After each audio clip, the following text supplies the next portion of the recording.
Good morning, friends. Today we're going to discuss about the kingdom of God. One of the most important theological themes in the Gospels is the kingdom of God. The expressions appear quite frequently in the Synoptic Gospels, with less frequency in the Gospel of John. The Greek term used for kingdom is basileia, with the meaning kingdom, reign, rule, or domain in common parlance. It is used 126 times in four Gospels: Matthew 55, Mark 20, Luke 46, and plus Acts another 8 times. The Gospels employ the expressions the kingdom of God, the kingdom of heaven, the kingdom of Father, kingdom of Jesus, and the kingdom of the Son of Man synonymously. On referring about the kingdom, the Gospels describe the following important caveats. This is where we need to focus. The kingdom of God is described in multiple dimensions. It can be something that can be entered in. It can be something that is proclaimed. The kingdom is desired to be, and it is to be anticipated. It should be received or even inherited as a divine gift. Kingdom can be lost, or people may be in the kingdom, near the kingdom, or can be even excluded from it. The kingdom also has disciples and may bring suffering. Through mysterious and revealed through parables, it is ultimately God's initiative and work, and kingdom is not a human achievement. What often confuses is the means to the entry to the kingdom, expressed in expressions like entering into a field of influence, activity, and or operation in this case, then experiencing, identifying with, participating in, coming under the influence of, and joining the community formed in the relation to God's kingdom. Now we will look at the kingdom of God in the recent scholarship. The Pharisees' inquiry in Luke 17:20. Once Jesus was asked by Pharisees when the kingdom of God was coming, this query concerning the arrival of the kingdom's coming resonates emphatically with the modern scholarly research. Let's look at one by one. Alfred Rischel proposed that the kingdom of God is largely as a present, this worldly, humanistic, moral program.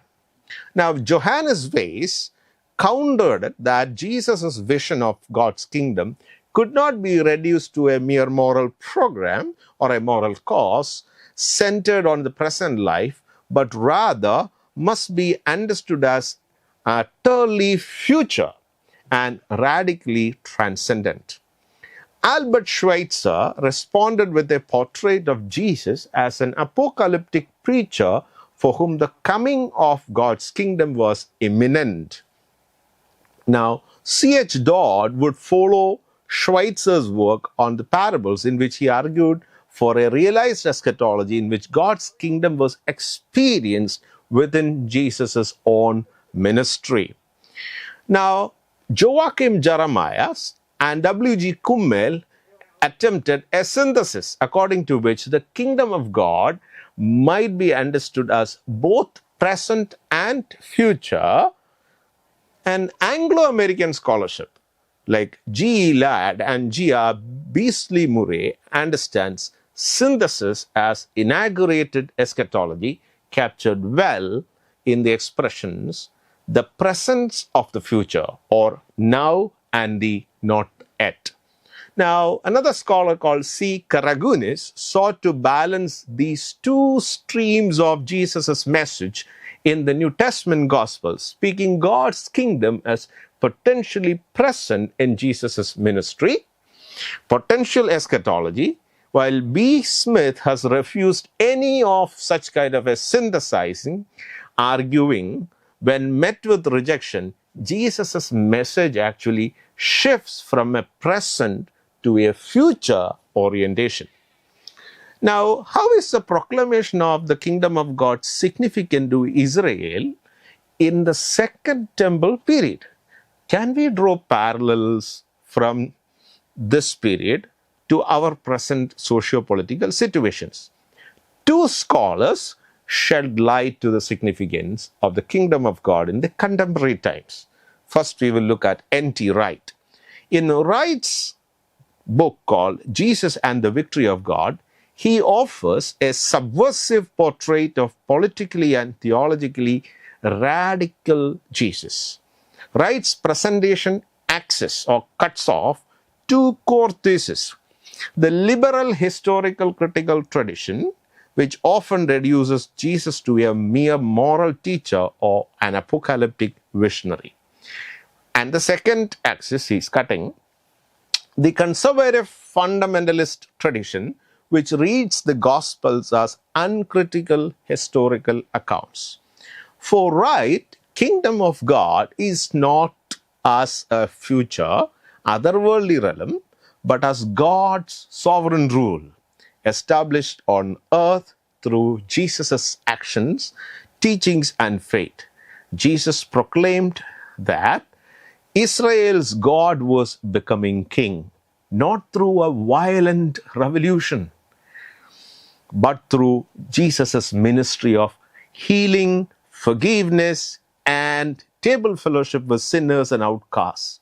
The kingdom meant the vindication of God's people and the defeat of evil, but redefined around Jesus' own life and death.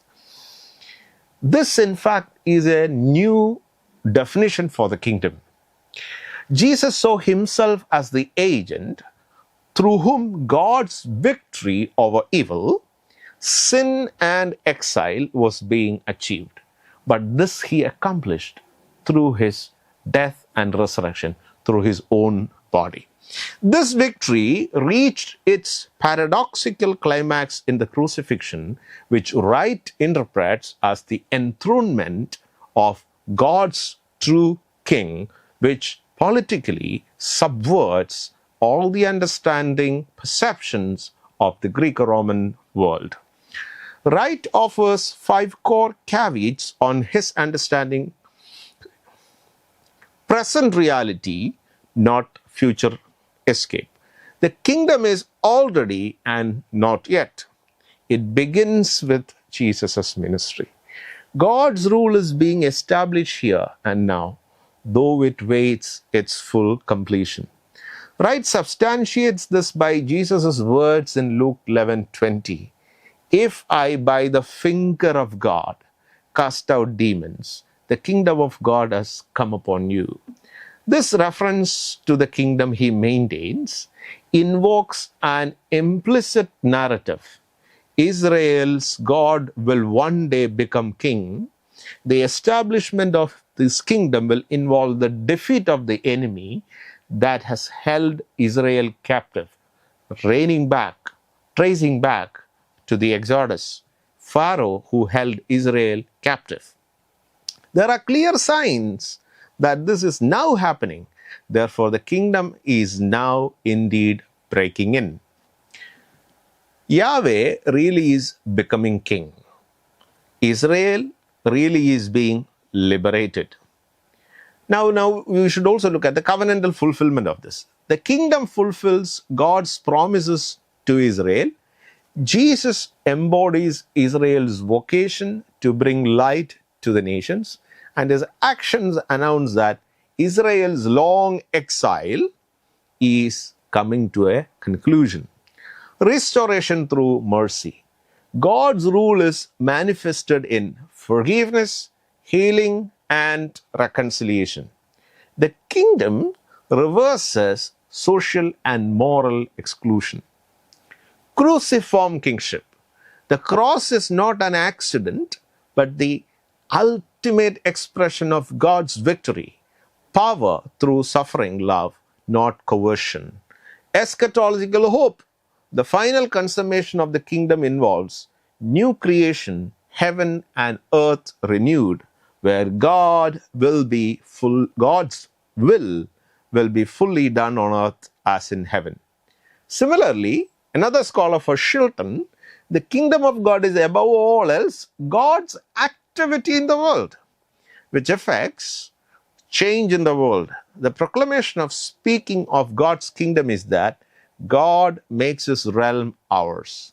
Both Shilton and Wright offer a practical starting point, grounding Israel's life of Jesus' message concerning God's kingdom.